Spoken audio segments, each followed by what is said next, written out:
Buenos días en México, soy José Antonio Zabalgoitia, embajador de México en los Países Bajos. La ciudad de La Haya, donde está asentada la sede de la embajada, es la capital mundial del derecho internacional.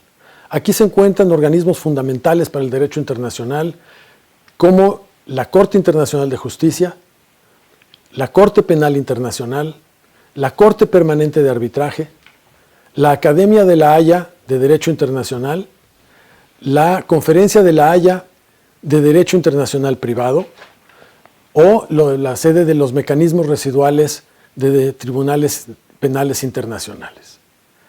Para aportar a esta 27 edición del Taller de Derecho Internacional de la Secretaría de Relaciones Exteriores, vamos a tener una presentación por parte de 3 distinguidos funcionarios de la Conferencia de La Haya de Derecho Internacional Privado.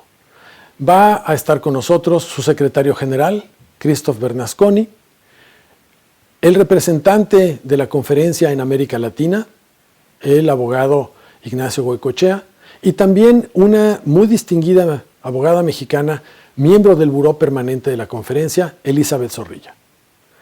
Christopher Bernasconi es doctor en Derecho por la Universidad de Friburgo, su país natal, nació en Basilea en 1964 y ha trabajado ya durante muchos años en la conferencia. Ha sido el secretario general adjunto desde 2013 y a partir de ahí la ha dirigido de manera muy notable y destacada. El abogado Goicoechea es argentino, nacido en Buenos Aires en 1964 y después de 12 años de trabajar como asesor en el área legal y jurídica del Ministerio de Relaciones Exteriores, Comercio Internacional y Culto de la República Argentina, se incorporó a la conferencia donde de manera muy destacada también sirve como enlace en la región. Y finalmente Elizabeth Zorrilla, que es abogada por la Universidad Nacional Autónoma de México, con una maestría en Ginebra en solución de controversias internacionales. Desde 2019 colabora en la conferencia y se ha también hecho cargo del seguimiento de, pues diría yo, su convenio bandera, que es el convenio de la apostilla. La presentación que vamos a escuchar por parte de estos 3 distinguidos juristas tiene que ver, en primer lugar, con la naturaleza de la conferencia, las características de la organización. En segundo lugar, sobre la participación de México y en tercer lugar sobre los alcances que tiene la organización en nuestra región. Así que los dejo con ellos y me da mucho gusto que la Secretaría de Relaciones Exteriores, el consejero jurídico Alejandro Celorio, les haya girado esta invitación. Así que todos saldremos ganando con esta presentación. Que tengan una muy interesante participación en el taller. Estimados colegas, damas y caballeros, es un placer y un honor acompañarlos el día de hoy, aunque sea remotamente, y tener la oportunidad de hablar sobre la labor que realizamos en la Conferencia de La Haya sobre Derecho Internacional Privado. He llegado al límite de mi español y ahora, si me lo permiten, me dirigiré a ustedes en inglés. Gracias.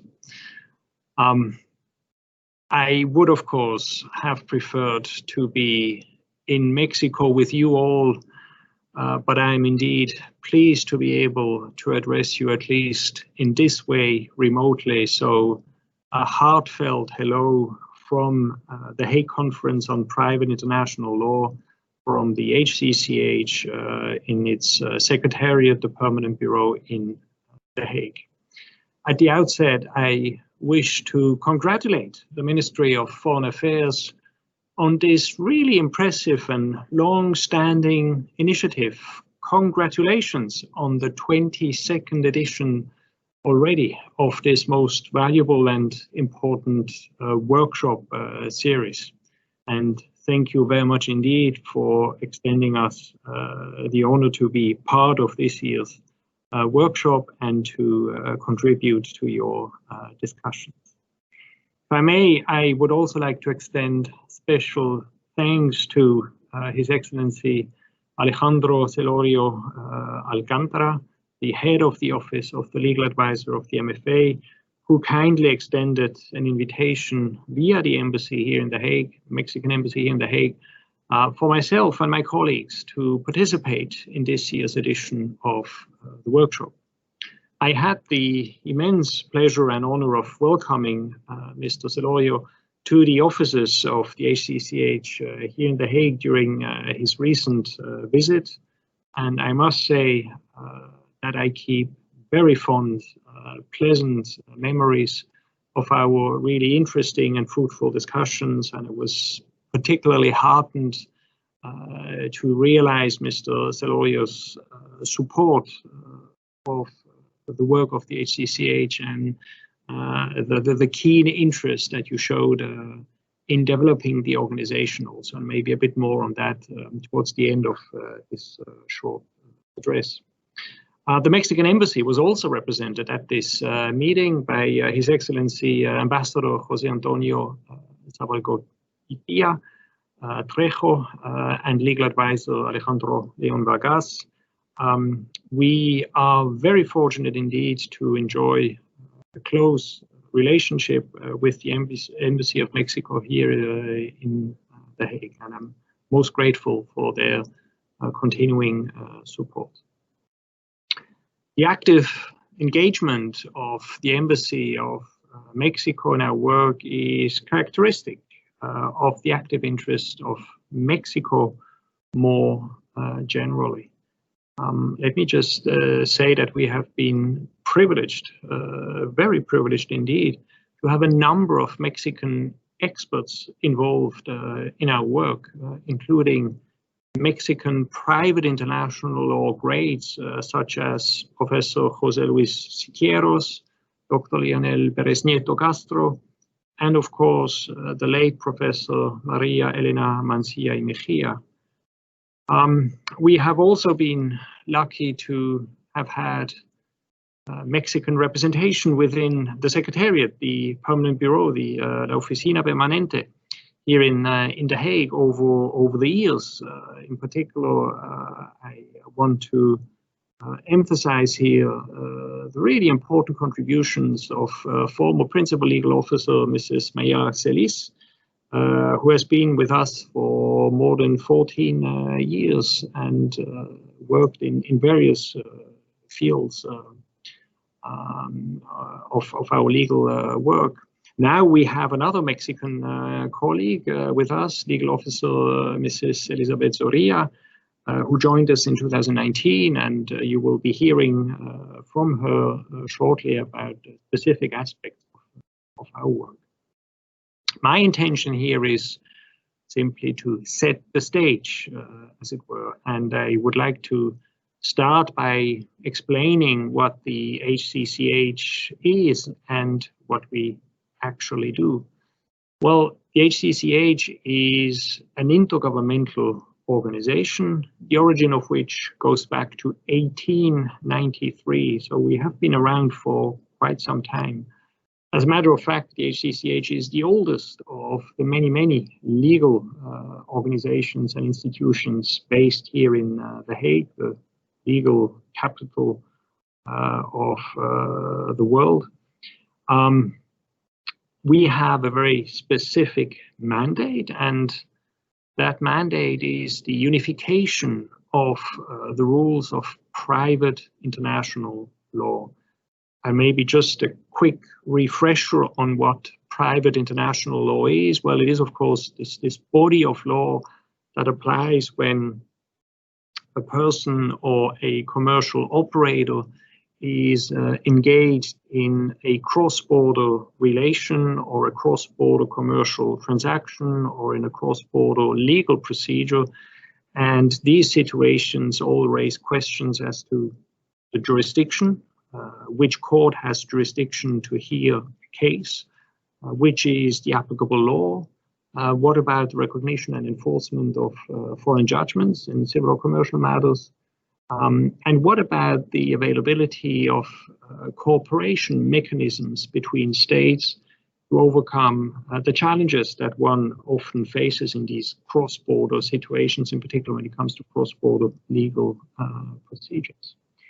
So that is private international law, and our job here is to try and unify these rules of private international law at the global level, so that all these answers, all these questions rather, are being answered in the same way by the jurisdictions around the world. How do we do this? Well, by developing international treaties, and we call them the HCCH conventions, to which states can then become a party by ratifying these conventions or acceding to them. And I think what characterizes these conventions, and certainly the most successful of these conventions, is that they provide very effective, very practical answers to sometimes rather difficult and challenging problems. And their scope relates to either the international protection of children, national dispute resolution in civil or commercial matters, so international civil procedural law or legal cooperation, recognition of foreign documents, think of the apostilla, and I'm sure that you are very familiar with that, or matters relating to international commercial law and finance law. So a very broad spectrum of work that we conduct here at the HCCH and have been doing so for quite a long period. We have on the books, as I like to say, about 40 of these conventions, but I immediately add also that not all of these conventions are relevant and important nowadays, because some of these conventions have been replaced by newer modern conventions. Some simply have not been successful. But there is about 12 to 15 of these HCCH conventions that we regard as core conventions because they do address very practical problems and they have been ratified at the international scene by really sometimes a very impressive number of states. And most importantly, they make a difference in people's life, a real practical difference in people's life. And one of the reasons why these conventions continue to be very important and continue to be applied and continue to attract new contracting parties is that we not only develop new conventions, we also look after their practical operation. We monitor their practical operation. So I always like to say that it's one thing to put a convention on a table. It's another thing to make sure that convention actually works in practice. And so we have different methods and techniques and means to follow, monitor the practical operation of these conventions, be it through experts meetings in form of special commissions where experts from all contracting states come together and discuss the practical operation of these conventions, or we develop practical handbooks and guides to good practice to ensure a proper sound implementation and practical operation of these conventions, with a view also to guarantee as much as possible the uniform interpretation of these conventions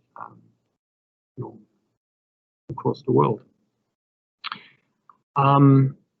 Looking into the pipeline, what is in the legislative pipeline? What are the current projects that we are working on and which could lead to new HCCH conventions? Well, one that is currently ongoing, as a matter of fact, we have an experts group as we speak, sitting online to discuss the question of direct grounds of jurisdiction in civil or commercial matters. So when and under what conditions should a state in a civil or commercial cross-border situation assume jurisdiction of its courts to hear the case. That is very technical, a very sometimes quite difficult question that we are currently exploring and discussing.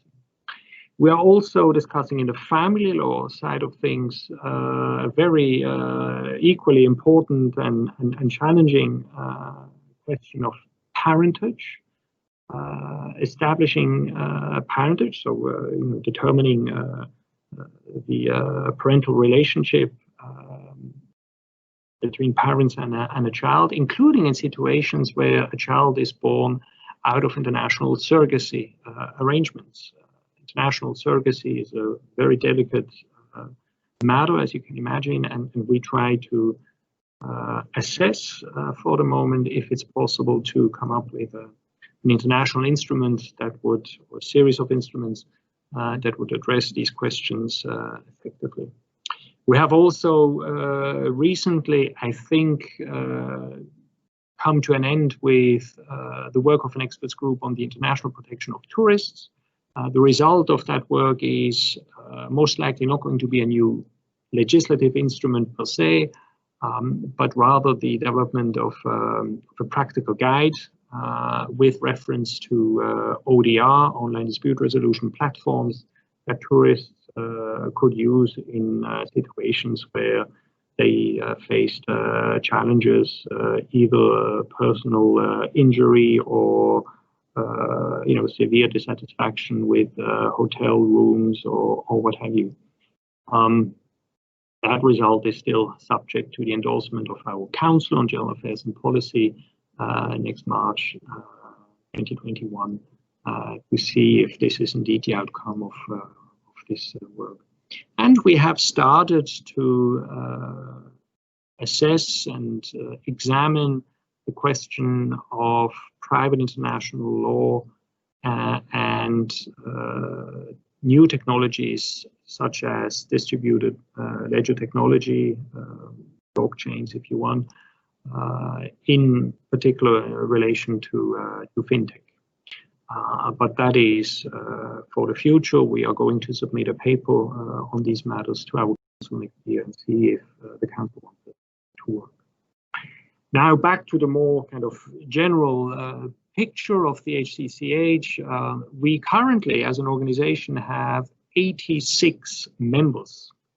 That is 85 states and the European Union. The European Union is, in addition to all its current members, also a member of the HCCH. And this figure of 86 members, I'm very pleased to say, of course, also includes Mexico. The most recent member is actually Nicaragua, that became a member just last month. It's important to note, however, that a state does not have to be a member of the organization to be able to join one of our conventions. And as a matter of fact, there are 69 non-member contracting parties.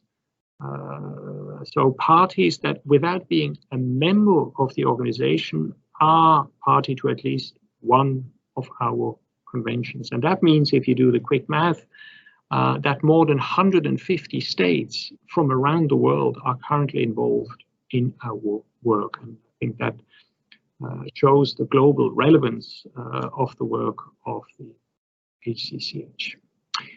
With a view to developing our visibility in different parts of the world, we also have two regional offices, one in Buenos Aires for Latin America and the Caribbean, which is led by my dear friend Ignacio Goicoechea, and you will actually hear from Ignacio later on in this video about his work that he conducts together with Florencia Castro from Buenos Aires, but for the entire Latin American and Caribbean region. We have had this office since 2005. Since 2012, we also have an office in Hong Kong for the Asia Pacific region, with exactly the similar purpose: to increase the visibility, to be closer to jurisdictions in that region to get a much better understanding of their reality, their needs, and be able to more effectively promote and explain our work. Now, what about Mexico itself? Well, Mexico, as I said, is a member of the organization, has been a member since 1986, and is currently party to 6 HCCH conventions.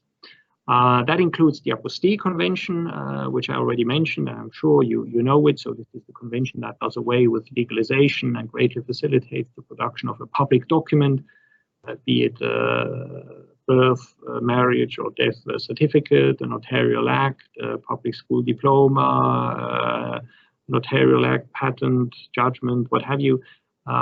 If you need to produce, say, a Mexican public document abroad in another jurisdiction, you will be very pleased when the Apostille Convention applies in relation to that other state, because it greatly facilitates this process. The Apostille Convention is currently in force in 118 parties, which makes it the most widely ratified or acceded to of all of our conventions. And it's literally applied millions and millions and millions and millions of times around the world every single year. It is the convention that clearly has the most direct, immediate impact on people's life, and is equally important for commercial operators that want to invest in another jurisdiction, because by cutting the red tape of all these formalities, it actually really facilitates these transactions and investments. Mexico is also party to the Service of Process Convention. So when you have legal proceedings in Mexico and the defendant is, say, here in the Netherlands, how do you ensure that the defendant in the Netherlands is properly served? If the Service Convention does not apply, you have to go through, or any other regional treaty does not apply, you have to go through consular and diplomatic channels, which again is very cumbersome, very long, very inefficient, takes time. And often you get no response back from the other state as to whether or not the defendant has actually been served.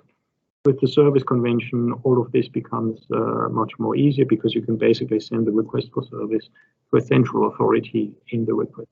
This convention currently has 78 contracting parties, and is also one of our core conventions. Very similarly, the Evidence Convention, taking of evidence abroad. If you don't have the HCCH Evidence Convention at your disposal, taking evidence abroad is a very challenging endeavor, and again, very time-consuming, can be very costly also. With the Evidence Convention, you can send a request for the taking of evidence to another state, and they will essentially take care of your request under their domestic law. That convention is in force in 63 contracting parties.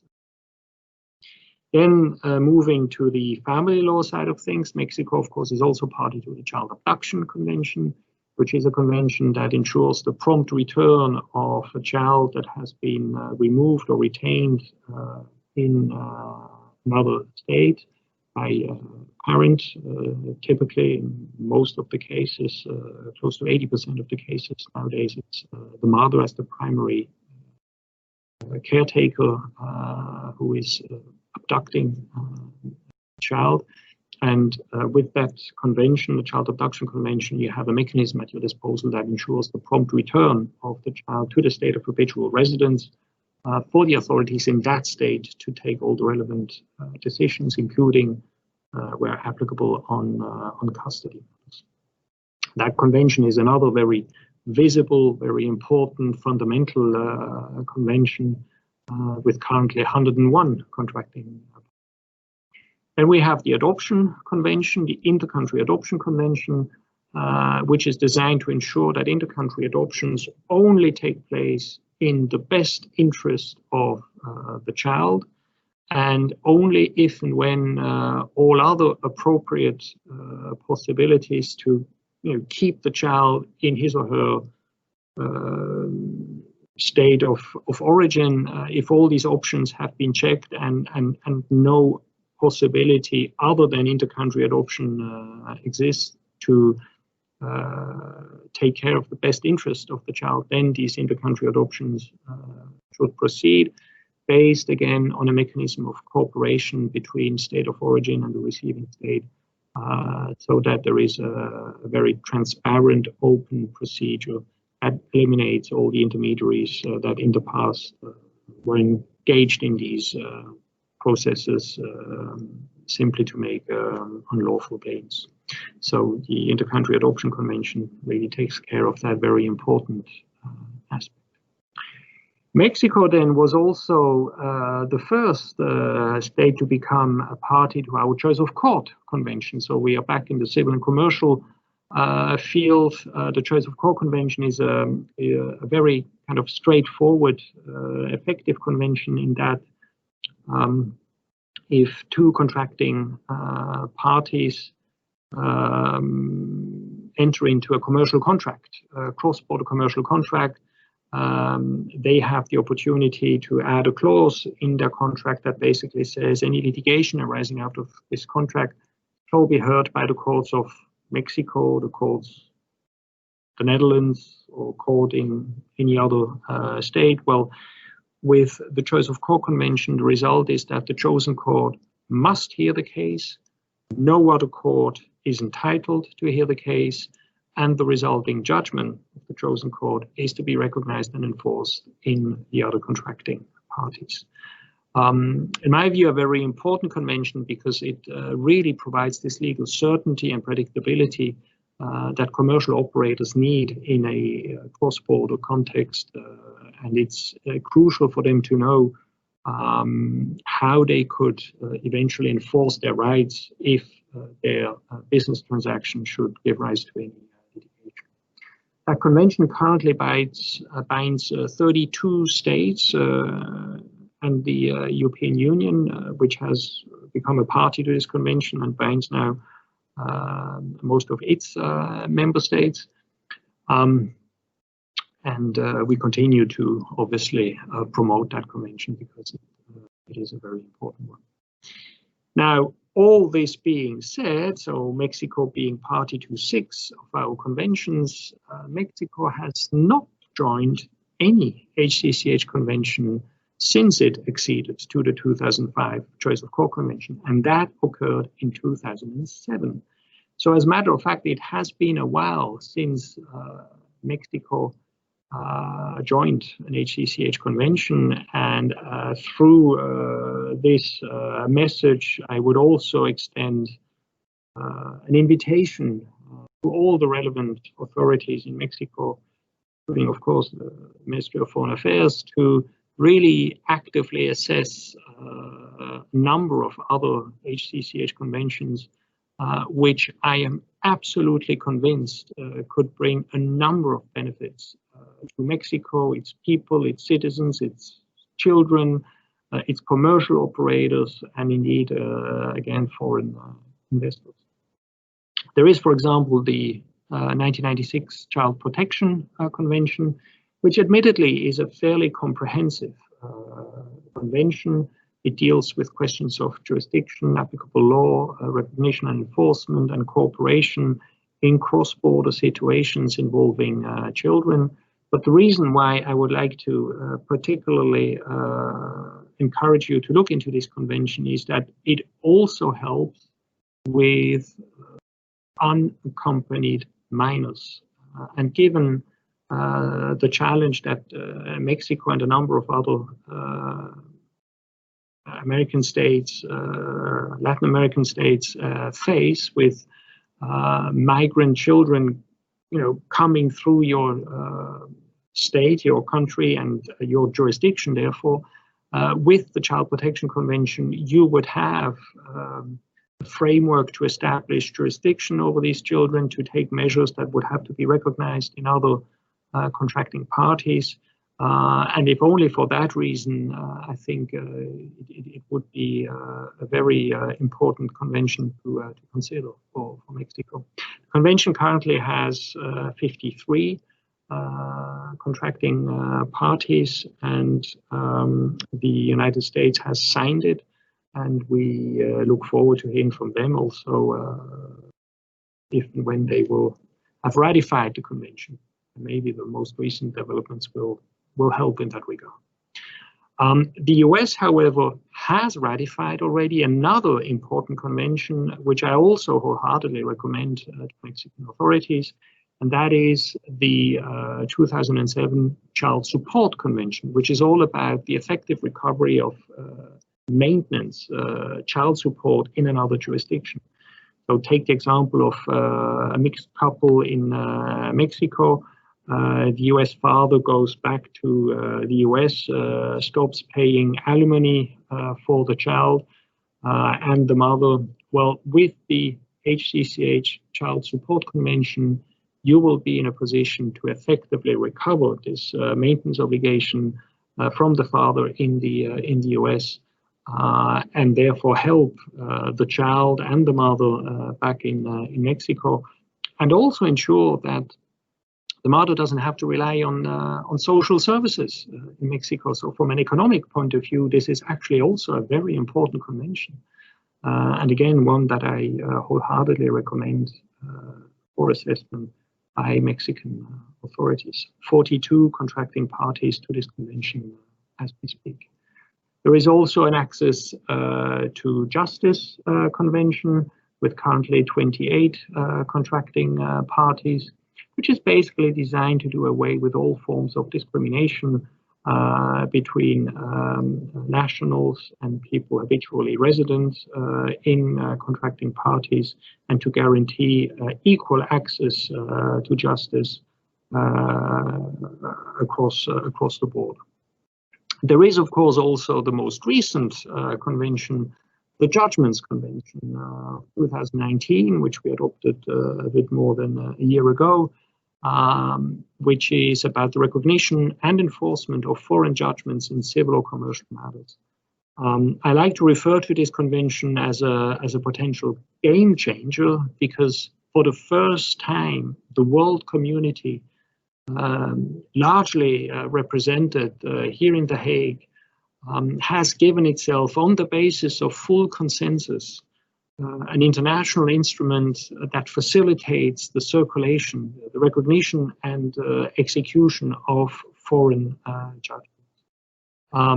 It is truly potentially a game changer because, again, it's all about legal certainty and predictability, but at the end of the day, it's all about effective access to justice. And again, by knowing in advance whether or not it will be possible to recognize and enforce a foreign judgment from a jurisdiction where you plan to make business, well, you facilitate this cross-border trade and commerce. And that's why this convention is also very relevant against the background of all these new trade agreements also that are being pleased to say that Uruguay and Ukraine have already signed this convention, and there is a lot of active interest for this convention, including here also in the European Union, where they are making steady, good progress towards the ratification of this treaty. So I really hope that we can continue to count on Mexico's involvement through initiatives like this, remotely this time, but I hope in person in the future. I hope that we can continue to facilitate the dialogue and that we can encourage Mexico to consider joining these and possibly other HCCH conventions in the future. Briefly looking ahead, I think it's also important to note that we have started to embark on a discussion about the strategic development of the organization. And I'm saying this because I am absolutely convinced that private international law is only to become more and more important. As I like to say, we live in a world of private international law, a world where cross-border connections between individuals, families, and companies have become so common and so frequent that we need a global framework, a robust global framework that deals with these private international law questions. And it is against this background that I'm absolutely convinced that we need to establish the HCCH firmly as a global intergovernmental organization. If you ask me personally, the world in which we live needs probably more than ever effective practical multilateralism like the one that the HCCH stands for.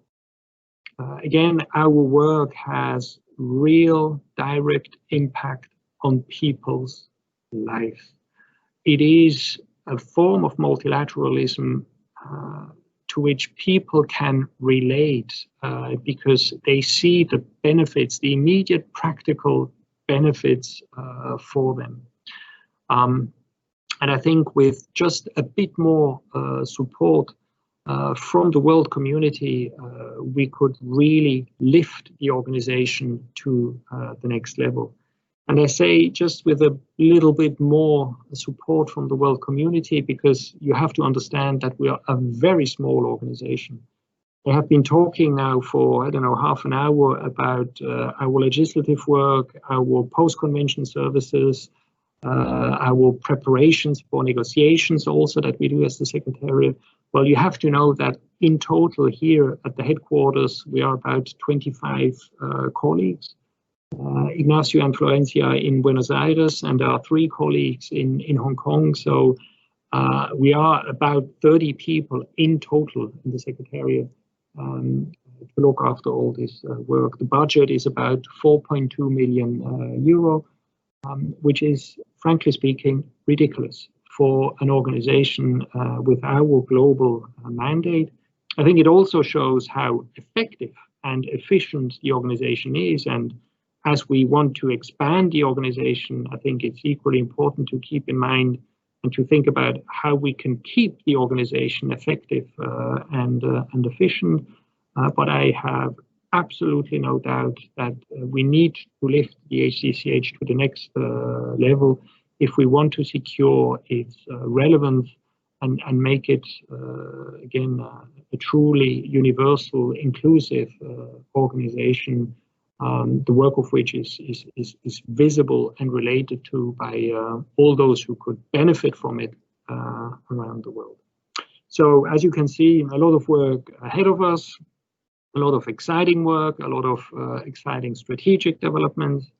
And I really hope to continue to count on Mexican expertise in doing all of that, in negotiating new instruments, in looking after their practical operation, in discussing the strategic development of the organization, but also in seeing Mexico joining other conventions. But I think Mexico can be and should be a leader for other states throughout Latin America and indeed the rest of the world. And on this positive note, I first of all apologize for the lengthy message. Once I get started, I have difficulties to stop. But it has been a true pleasure to share a few thoughts with you. I wish you a wonderful, fruitful, excellent seminar with what I'm sure will be very interesting discussion. Muchísimas gracias. Estimados colegas, mi nombre es Elizabeth Zorrilla y soy oficial legal en la Conferencia de La Haya sobre Derecho Internacional Privado. Antes que nada, quisiera agradecer a la Consejería Jurídica su amable invitación para participar en esta sesión. Es un honor y un privilegio acompañarlos el día de hoy. Quiero aprovechar esta oportunidad para hablar sobre 2 importantes convenciones en materia de cooperación jurídica internacional de las cuales México es parte. El Convenio de 1965 sobre notificación de documentos, del cual México es parte desde 1999, y el Convenio de 1970 sobre obtención de pruebas, del cual México es parte desde 1989. He dividido mi presentación en 3 partes. Primero, abordaré algunas cuestiones preliminares a efecto de proporcionar contexto. Después, explicaré brevemente el funcionamiento de ambos convenios, para concluir con consideraciones finales sobre la labor actual de la Oficina Permanente de la HCCH. Como saben, la cooperación jurídica es uno de los pilares del derecho internacional privado, y la HCCH ha adoptado un número de convenciones en este rubro, tales como el Convenio sobre Apostilla o, más recientemente, el Convenio sobre el Reconocimiento y Ejecución de Sentencias Extranjeras. El día de hoy nos enfocaremos exclusivamente en 2 instrumentos, el Convenio sobre Notificación y el Convenio sobre Obtención de Pruebas. Antes de entrar en materia, recordemos que el antecedente directo de estos convenios se encuentra en el Convenio de 1954 sobre Procedimiento Civil, el cual a su vez reemplaza el Convenio de 1905 y 1869 sobre la misma materia. El Convenio sobre Procedimiento Civil es un instrumento integral cuyo objeto es facilitar la cooperación jurídica internacional y en esencia aborda 3 temas: la notificación de documentos en el extranjero, la obtención de pruebas en el extranjero y la no discriminación dentro de los sistemas de justicia civil. En 1965, 11 años después de la adopción del Convenio sobre Procedimiento Civil, del seno de la 10ª sesión ordinaria de la Conferencia de La Haya, emanó el Convenio sobre Notificación, con el fin de simplificar el trámite ordinario del exhorto diplomático, previsto en el capítulo 1 del Convenio sobre Procedimiento Civil. Las 2 principales innovaciones que surgen con el Convenio sobre Notificación son, por un lado, la creación de la figura de la autoridad central, quien canaliza las solicitudes o peticiones de notificación, y por otro, la creación del formulario modelo, mediante el cual se registra el cumplimiento de solicitudes. Avancemos 5 años en el tiempo, al año 1970, cuando se adopta el Convenio sobre Obtención de Pruebas, el cual reemplaza el capítulo 2 del Convenio sobre Procedimiento Civil y replica el exitoso modelo de autoridades centrales. En 1980 se adopta el Convenio sobre Acceso a la Justicia, el cual reemplaza los capítulos restantes, completando así el ciclo. Ahora bien, ¿qué características comparten ambas convenciones?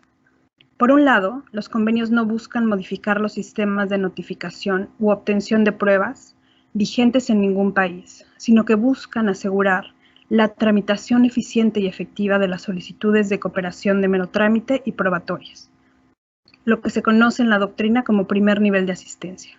Además, estos convenios expresamente permiten a las partes contratantes utilizar otros medios de cooperación judicial más favorables, es decir, que operan en coordinación con otros acuerdos bilaterales y regionales en materia de cooperación jurídica internacional.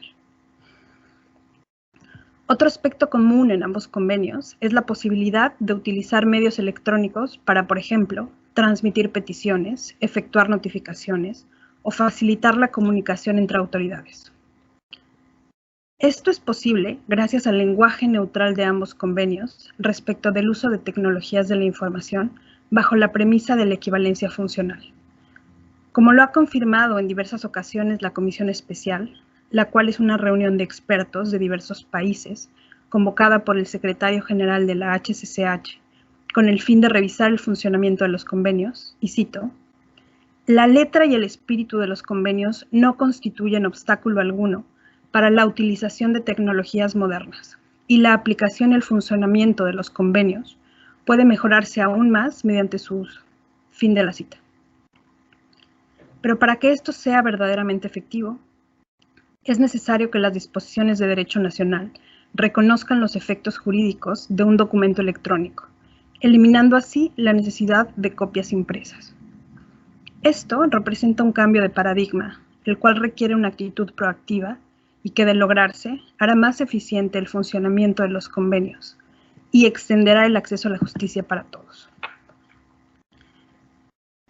Ahora centrémonos en el convenio de la HCCH del 15 de noviembre de 1965 sobre la notificación o traslado en el extranjero de documentos judiciales y extrajudiciales en materia civil o comercial. Este es un instrumento global que a la fecha cuenta con 78 estados contratantes. Y bien, ¿cuáles son sus características principales? Por un lado, agiliza el trámite de las peticiones de notificación, ya que prevé que la vía de transmisión principal de un documento sea la autoridad central designada por cada país, quien notificará o hará proceder a su notificación según sea el caso. Contempla además otras vías de remisión que han sido estructuradas teniendo en cuenta las particularidades de diferentes sistemas jurídicos, tales como la vía postal o la comunicación directa entre funcionarios judiciales. Los estados contratantes pueden oponerse al uso de estas vías alternativas, como ha sido el caso de México. Dado que el objetivo primordial del convenio es establecer un sistema simplificado de transmisión de documentos para su notificación en el extranjero, este no modifica las reglas materiales relativas a la notificación ni los plazos previstos en la normativa procesal. Una segunda característica importante es que busca que el destinatario realmente conozca el contenido del documento en tiempo y forma para que pueda defenderse.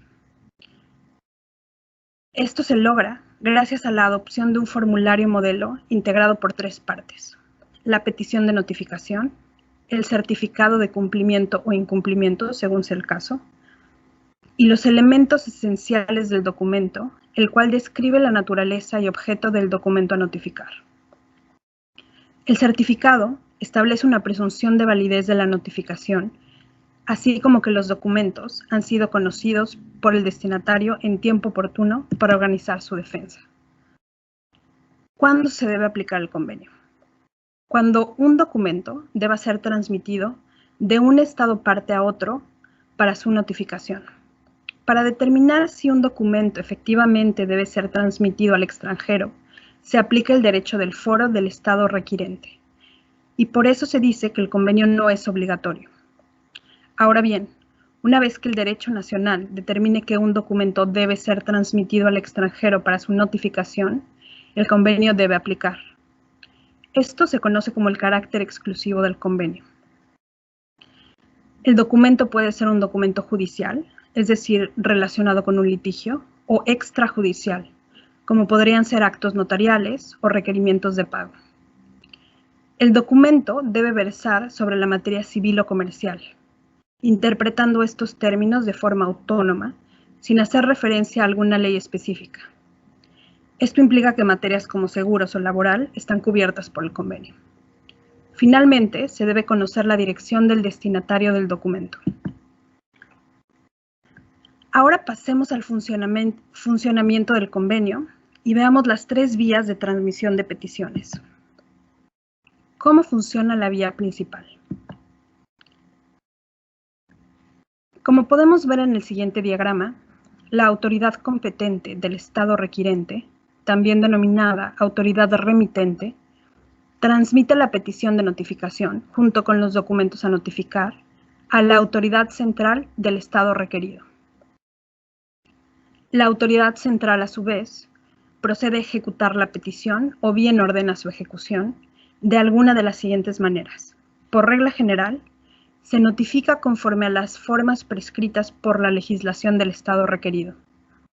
También es posible que se notifique según una forma particular solicitada por el estado requirente, siempre que esta forma no sea incompatible con el derecho del estado requerido. La tercera opción es que se notifique mediante la simple entrega del documento al destinatario, siempre que éste lo acepte voluntariamente. Una vez efectuada la notificación, se deberá enviar el certificado de cumplimiento de la petición a la autoridad remitente. ¿Y quién puede ser la autoridad remitente facultada para remitir la petición? Esto lo determina el derecho del estado requirente. En las jurisdicciones de tradición civilista, usualmente es un oficial judicial. En las jurisdicciones de derecho anglosajón, pueden ser solicitors ingleses, abogados estadounidenses o notificadores privados. Recordemos que los particulares no están autorizados para presentar peticiones directamente. La autoridad remitente debe utilizar la petición del formulario modelo anexa al convenio, la cual debe ser debidamente cumplimentada en inglés o francés o en el idioma oficial del Estado requerido, de haber formulado este Estado una declaración a tal efecto. Algunos estados pueden solicitar la traducción de los documentos a notificar. Respecto a la autoridad central, cada estado designa y organiza su autoridad central conforme a su derecho interno. La autoridad central, como ya mencionamos, efectúa la notificación por sí misma o bien ordena proceder a la notificación. También hace llegar a la autoridad requirente el certificado de cumplimiento de la petición, que es una parte del formulario modelo, el cual también ya hemos mencionado. El único motivo por el que un estado requerido puede rehusar el cumplimiento de una petición es que, a su juicio, dar cumplimiento tentaría contra su soberanía o seguridad. De ser el caso, la autoridad central debe informar inmediatamente al estado requirente, indicando los motivos. Respecto de los costos, los servicios otorgados por la autoridad central no pueden dar lugar al pago o reembolso de gastos. Sin embargo, el estado requirente está obligado a reembolsar los gastos ocasionados por la intervención de un funcionario judicial o de una persona competente, o en caso de que se haya solicitado una forma particular para la notificación. El convenio prevé ciertas protecciones para las partes en los juicios en rebeldía. El artículo 15 prevé que un juez no podrá dictar sentencia en rebeldía sin antes determinar que se notificó al demandado de conformidad con la legislación interna del estado requerido, o se entregó el documento en su residencia mediante alguno de los métodos previstos en el convenio, y que dicha notificación o entrega se efectuó con tiempo suficiente para que el demandado se pudiera defender. No obstante lo anterior, los estados pueden hacer una declaración a efecto de permitir a sus jueces proveer si han transcurrido por lo menos 6 meses desde que el documento hubiera sido transmitido conforme al convenio, pero hubiera sido imposible notificarlo. También hay protecciones en los casos en que se haya emitido una sentencia en rebeldía. El juez puede eximir al demandado de la preclusión resultante de la expiración de los plazos del recurso de apelación, siempre que el demandado no hubiera conocido en tiempo del documento, sus reclamaciones parecieran fundadas y se formulen dentro de un plazo razonable a partir de que tuvo conocimiento de la decisión. No obstante lo anterior, los estados pueden hacer una declaración a efecto de que esto no sea posible si el recurso se presenta después del plazo de 1 año. Además de la vía principal, el convenio prevé otras vías de transmisión, a las cuales los estados pueden oponerse. Una de estas vías es la diplomática y consular. El convenio prevé la notificación mediante vía consular o diplomática indirecta, conforme a la cual el agente consular o diplomático, de manera excepcional, remitirá la petición de notificación a la autoridad competente para su cumplimiento. También prevé las vías consular y diplomática directa, conforme a la cual el cónsul o diplomático que representa al estado de origen notifica directamente al destinatario en el estado de destino, siempre que no medie compulsión alguna, es decir, que el destinatario debe aceptar voluntariamente el documento. Así como ha hecho México, los estados parte pueden declarar su oposición a la utilización de las vías diplomática o consular directa, excepto para aquellos casos en que el documento deba ser notificado a un nacional del estado de origen.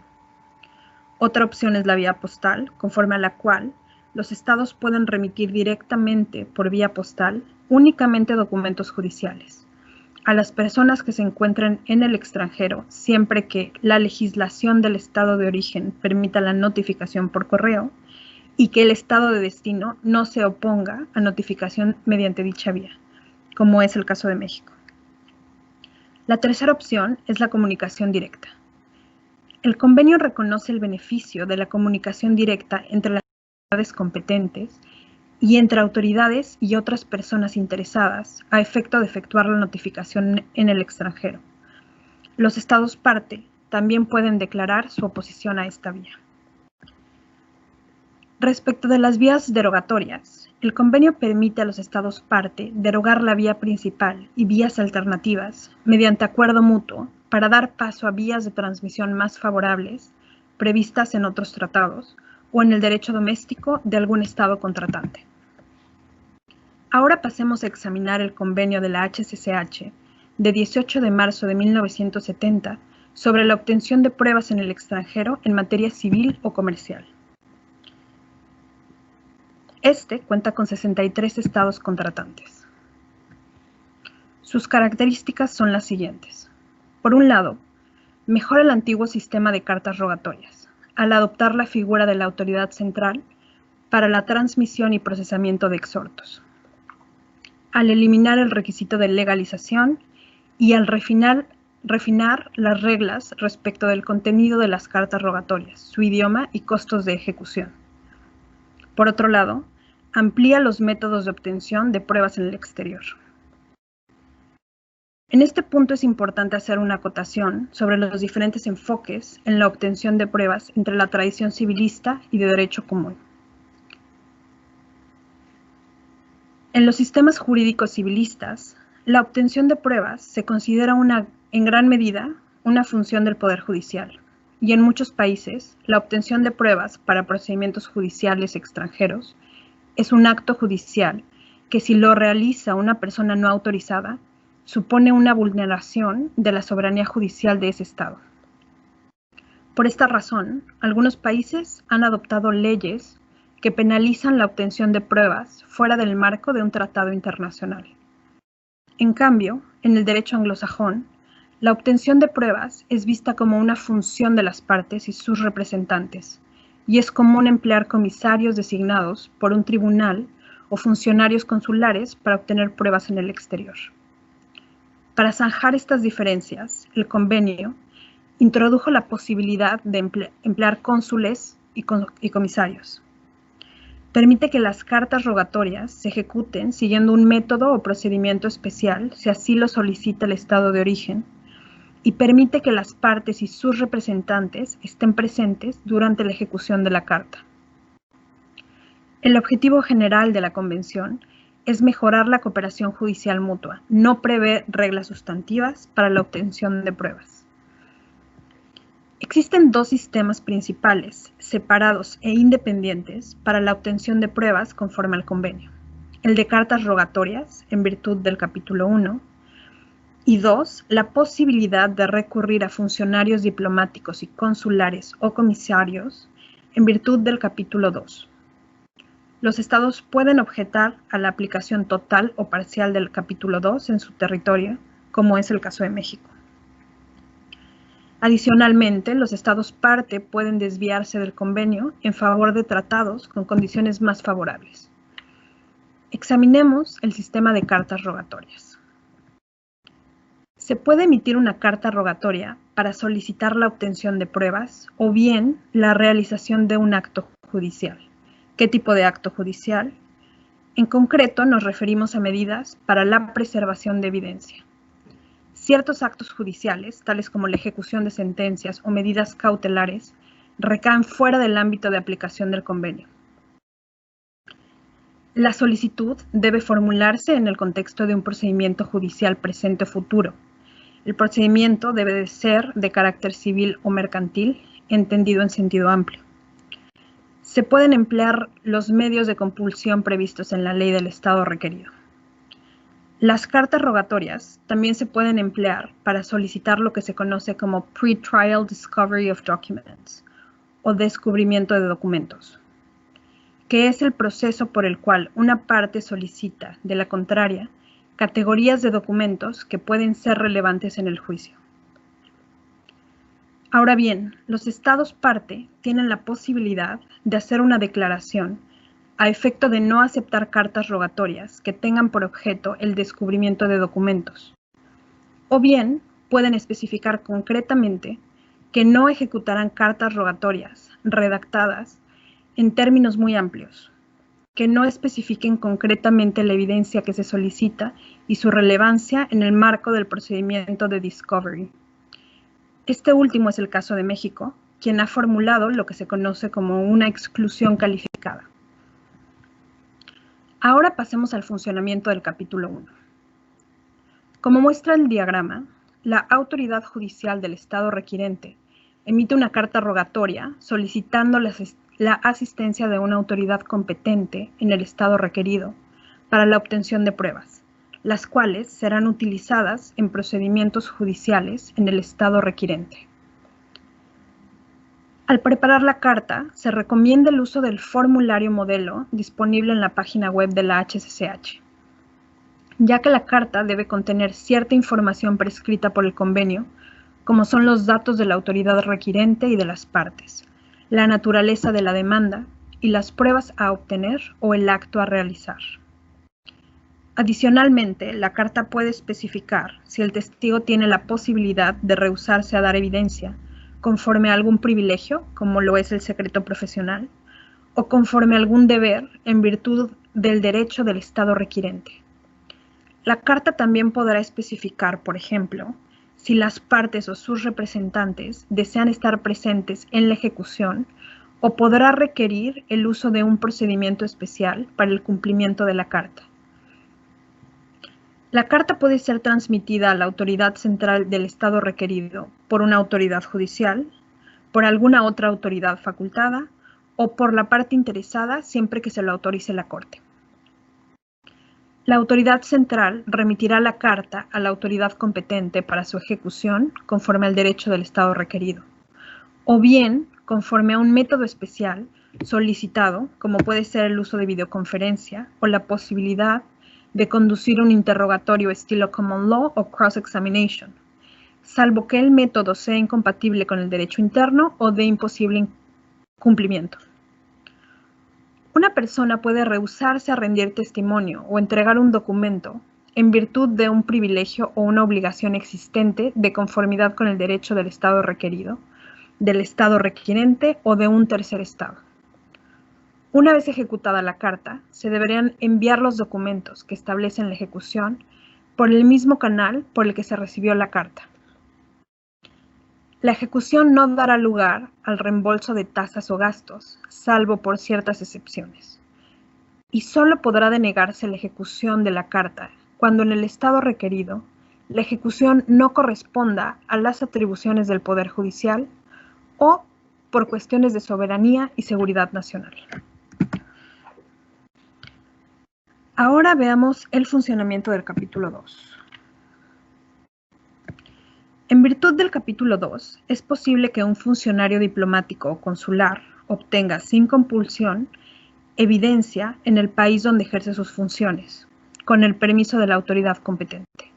No se requiere permiso cuando el testigo es nacional del Estado donde se han iniciado los procedimientos o el Estado de ejecución ha declarado que no se requiere previa autorización. Otra posibilidad prevista en el capítulo 2 es que sea un comisario designado por la Corte de Origen quien recabe la evidencia directamente con permiso de la autoridad competente en el Estado de ejecución. A diferencia del capítulo 1, la obtención de pruebas bajo el capítulo 2 es diligenciada por regla general de acuerdo a las formas requeridas por la ley del tribunal en el Estado de origen. Igual que en el capítulo 1, una persona puede alegar estar sujeta a una prohibición o exención de aportar pruebas. Las principales diferencias con el capítulo 1 recaen en que en el capítulo 2 no cubre procedimientos futuros, no contempla la posibilidad de realizar otros actos judiciales y no permite emplear medios de compulsión, pero permite solicitar la asistencia de un Estado parte cuando se ha formulado una declaración a tal efecto por ese Estado parte. Finalmente, el convenio prevé las vías derogatorias, en virtud de las cuales los Estados pueden desviarse del convenio en favor de tratados más favorables. Para finalizar, me gustaría compartirles una actualización sobre la reciente labor de la Oficina Permanente. Nuestros esfuerzos en los tiempos que corren están encaminados a explorar de qué manera las tecnologías de la información pueden ayudar a mejorar el funcionamiento de ambos convenios y modernizarlos. Es así que hace un año circulamos un cuestionario dirigido a los estados contratantes sobre el uso de tecnologías de la información y el funcionamiento de ambas convenciones. Actualmente estamos analizando las respuestas recibidas y esperamos publicar los resultados en nuestra página de internet en el corto plazo. También, a inicios de este año, publicamos la tan anticipada Guía de Buenas Prácticas sobre el uso de enlaces de video de conformidad con el Convenio sobre Pruebas, la cual analiza los avances más recientes, así como buenas prácticas, en el uso de enlaces de video para obtener pruebas en el extranjero, haciendo referencia a distintos ordenamientos nacionales e internacionales. Esta guía se encuentra disponible de manera gratuita en nuestra página de internet. Además, este año, en el marco de la celebración del 50 aniversario del Convenio sobre Pruebas, la HCCH y la Presidencia Alemana del Consejo de la Unión Europea organizan una conferencia en línea, HCCH Abridged, la cual convoca a jueces y practicantes de todo el mundo, expertos en la materia, para discurrir sobre los desafíos y oportunidades de la coyuntura actual. El evento tendrá lugar el día miércoles 2 de diciembre a las 7 de la mañana, tiempo de la Ciudad de México, y la asistencia es gratuita, previa inscripción. Los invitamos a registrarse al evento en nuestra página de internet y hacernos llegar cualquier pregunta o comentario antes de la sesión. Aprovecho también para invitarlos a explorar los distintos recursos que tenemos disponibles en nuestra página de internet, en donde encontrarán información actualizada sobre las distintas autoridades centrales, las declaraciones de cada estado parte y otra información práctica. Además, podrán encontrar nuestras publicaciones de referencia, los manuales sobre el convenio de notificación y el convenio de obtención de pruebas. Esto nos lleva al final de nuestra presentación.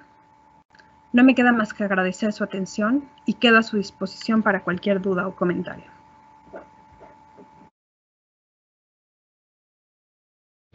Quiero sumarme a mis colegas en el agradecimiento al consultor jurídico, el embajador Alejandro Celorio Alcántara, por esta invitación a esta nueva edición anual del Seminario de Derecho Internacional que con tanta responsabilidad y prestigio lleva adelante la Cancillería, la Secretaría de Relaciones Exteriores mexicana.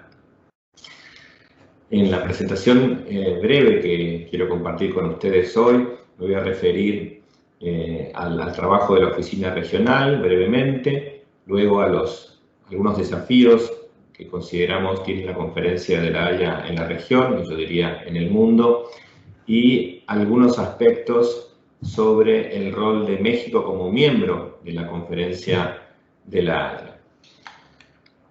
En primer lugar, refiriéndome a la oficina regional, que es la responsabilidad que me toca aquí en la región, decirles que esta oficina, que tiene sede en Buenos Aires, tiene por objetivos facilitar la participación de los estados de América Latina y el Caribe en la Conferencia de La Haya. Y para eso tratamos de promover los convenios desarrollados por este organismo y también tratar de alentar a los países de la región a que se hagan miembros de la conferencia para que sean parte de esta mesa de negociación mundial, de la cual obviamente todos nos enriquecemos cuanto más países formen parte de la misma. La oficina es pequeña y por eso desarrollamos trabajo en red. Y trabajamos con los órganos nacionales, que son los puntos de contacto que tiene la Conferencia de La Haya en los países miembros de la región, y también trabajamos con las redes de autoridades centrales de cada uno de los convenios de La Haya que tienen esta figura, y que son muchos los convenios que se han adoptado en esta región: el convenio de notificaciones, de obtención de pruebas, de adopción, de protección de niños, de sustracción internacional, de alimentos.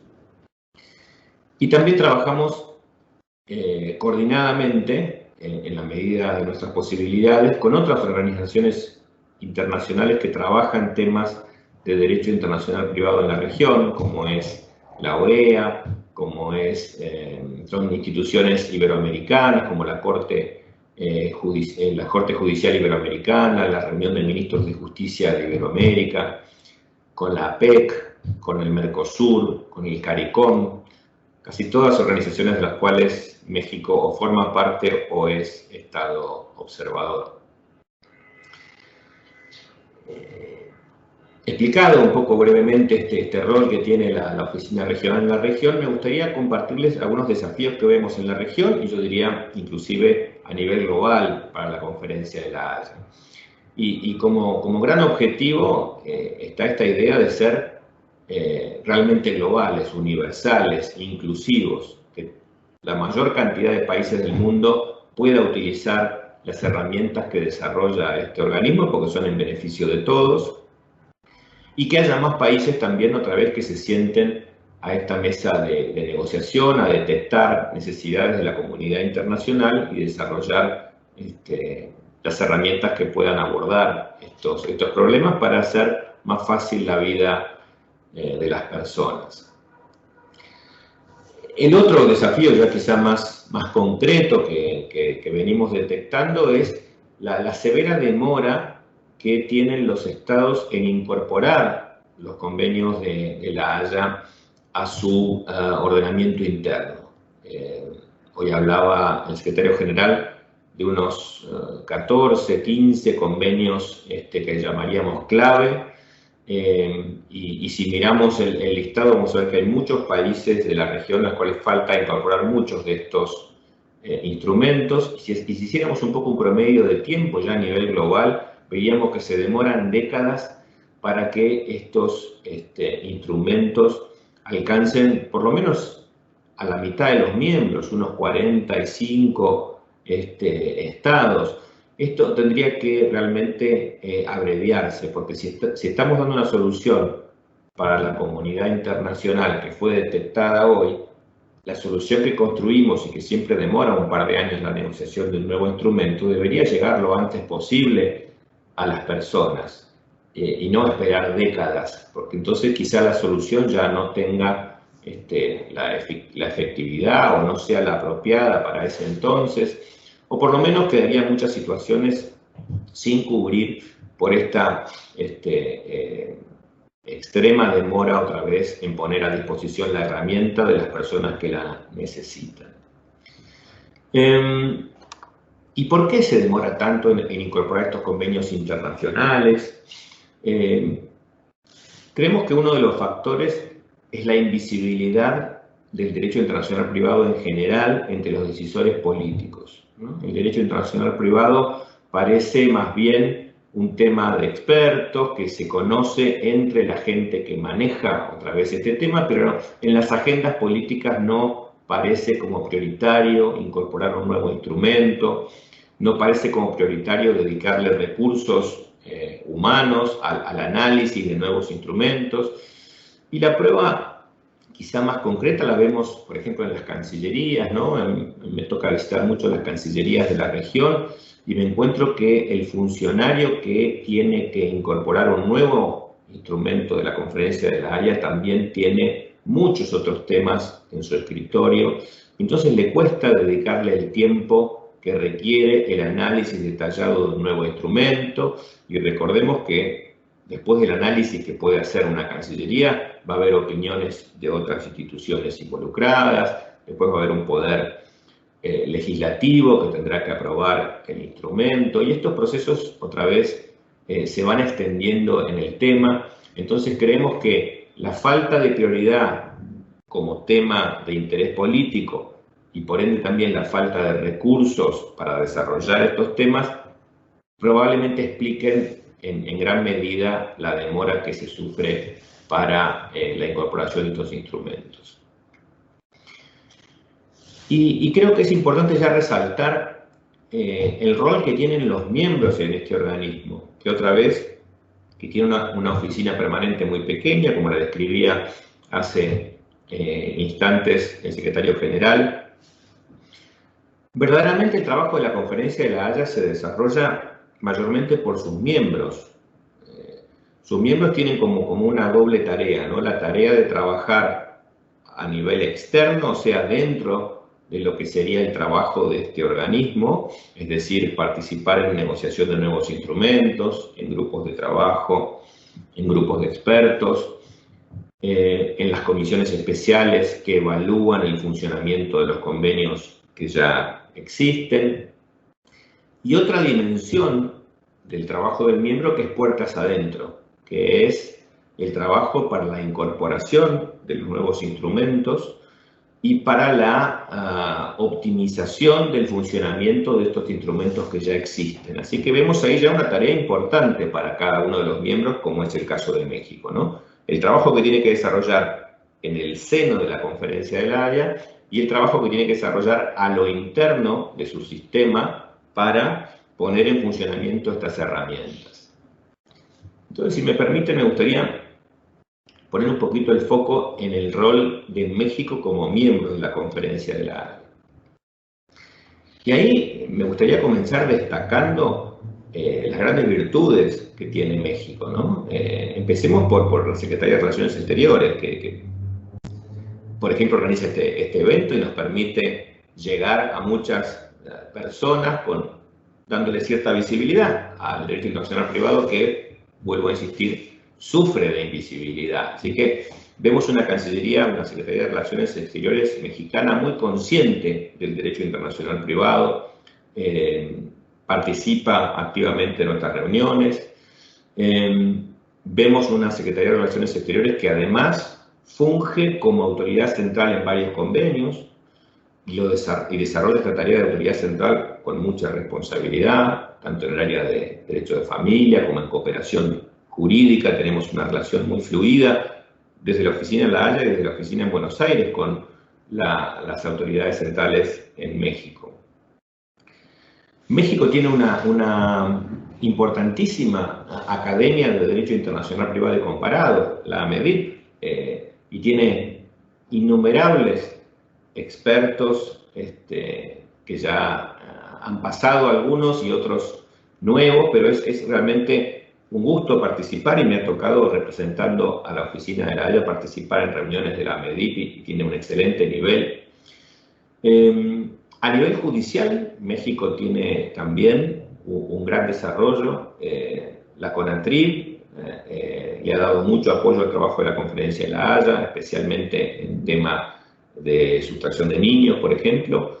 Se ha llegado inclusive ya hace una década a desarrollar una red de jueces mexicana especializada en la protección internacional de niños, que justamente esta semana está teniendo su 11ª reunión anual, el 19 y 20 de noviembre, que coincide también con la AMEDIP, que tiene reunión esta misma semana, 19 y 20 de noviembre. Así que, como vemos, hay mucho para destacar sobre el desarrollo del derecho internacional privado en México. A su vez, México, por la relación que tiene con Estados Unidos, es una especie de fuente de experiencias importantísima que la Conferencia de La Haya tiene que mirar con mucho detenimiento, porque de ahí hay mucho para aprender y mucho para replicar en otras partes del mundo.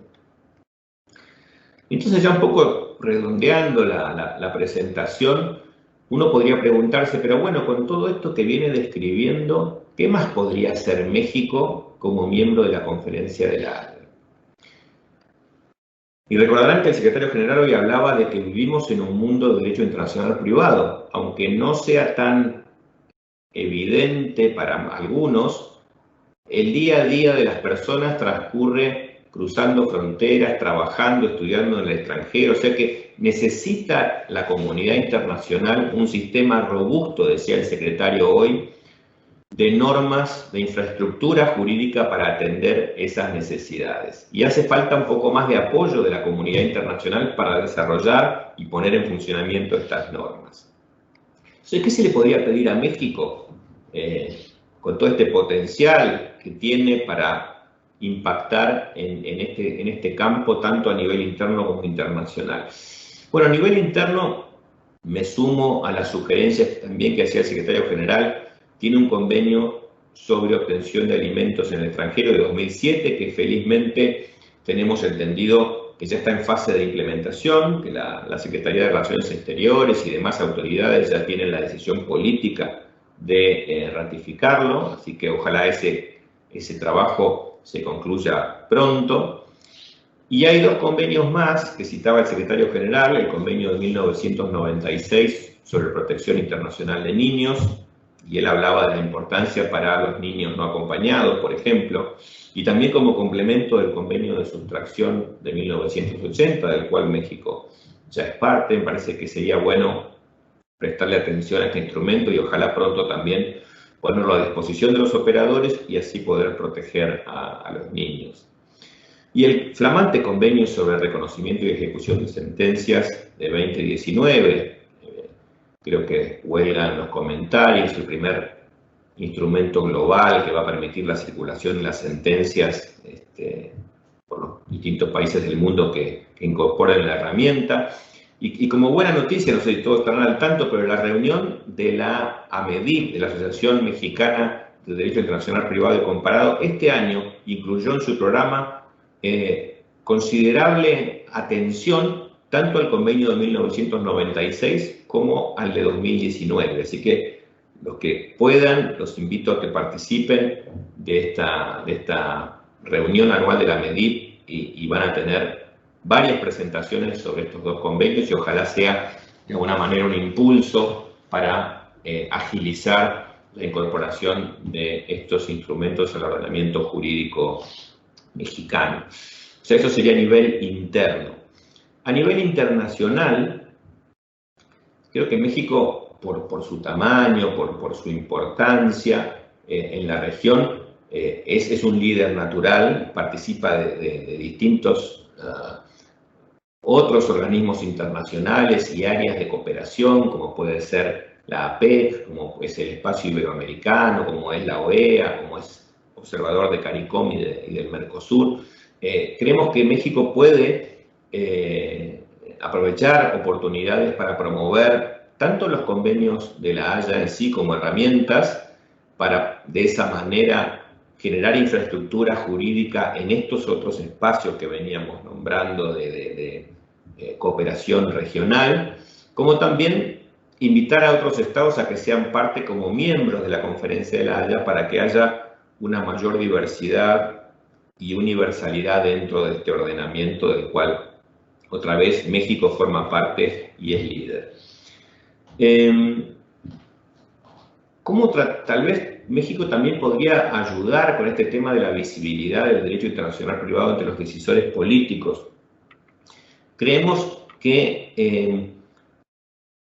el campo de los derechos humanos es un campo que cada vez se acerca más al derecho internacional privado, hay más superposición, y creo que hay buenas oportunidades ahí para que dentro del ámbito de los derechos humanos se concientice que hay muchas herramientas de derecho internacional privado que vienen a concretar derechos humanos consagrados y asumida la responsabilidad de implementarlos por México. Por ejemplo, la Convención de los Derechos del Niño, claramente el convenio de 1996 y el convenio de 2007 son manifestaciones concretas de algunos derechos que están garantizados en la Convención de los Derechos del Niño, pero que tienen que ser atendidas por estas herramientas. Y por eso el Comité de los Derechos del Niño de Naciones Unidas recomienda a los países incorporar estos convenios de la Haya. También importante esta iniciativa de Agenda 2030 con los objetivos que se han propuesto, porque también ahí vemos, por ejemplo, el objetivo 16, que habla del acceso a justicia, y claramente cuando pensamos en este mundo globalizado, el acceso a justicia tiene que garantizarse también a nivel internacional. Ya hablamos del acceso transnacional a la justicia y de la infraestructura jurídica que es necesaria para ese acceso transnacional. Y de ahí creo que también hay argumentos para que esos decisores políticos que tal vez no estén tan familiarizados con el derecho internacional privado sí puedan ver la importancia de incorporar estas herramientas como medio para cumplir con otros objetivos superiores, como puede ser implementar la Agenda 2030.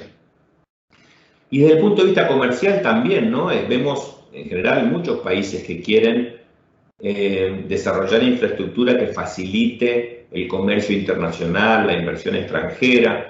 Bueno, sin más, en México, por ejemplo, es parte del convenio de elección de foro de 2005 y los países de APEC, por ejemplo, recuerdo tuvieron una reunión donde tuve la suerte de participar, donde se promovía el convenio de elección de foro, otra vez que tiene México en vigor, como una herramienta para facilitar el comercio internacional. Y creo que ahí hay otro también argumento que México podría utilizar para persuadir a otros socios comerciales de incorporar este convenio de 2005, el de 2019 y otros como manera de facilitar otra vez infraestructura jurídica conveniente, adecuada para el desarrollo del comercio internacional.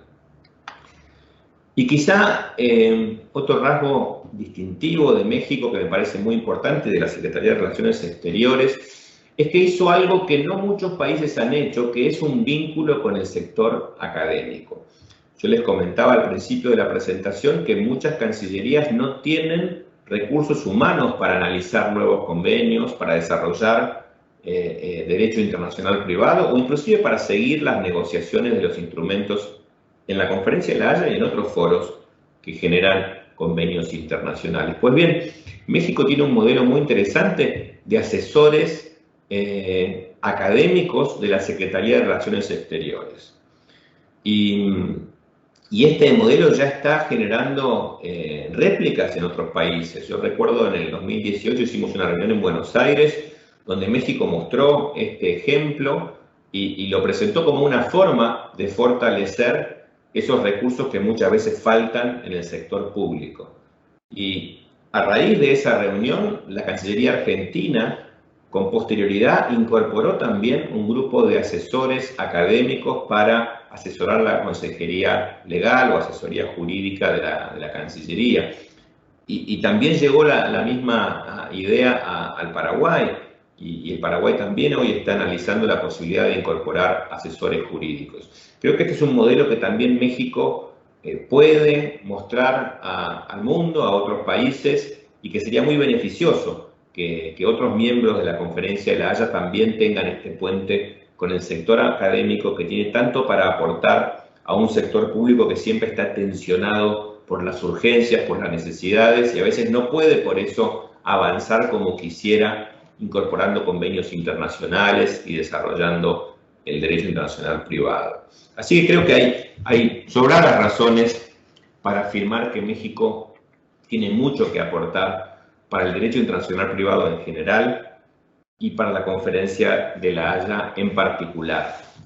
Así que termino diciendo que desde la oficina permanente, y por supuesto desde esta oficina regional que forma parte de la oficina permanente, estamos a total disposición para apoyar a la Secretaría de Relaciones Exteriores y a los demás actores mexicanos en todo lo que se encuentre a nuestro alcance para seguir desarrollando el derecho internacional privado y el trabajo de esta organización, la Conferencia de La Haya de Derecho Internacional Privado. Muchas gracias.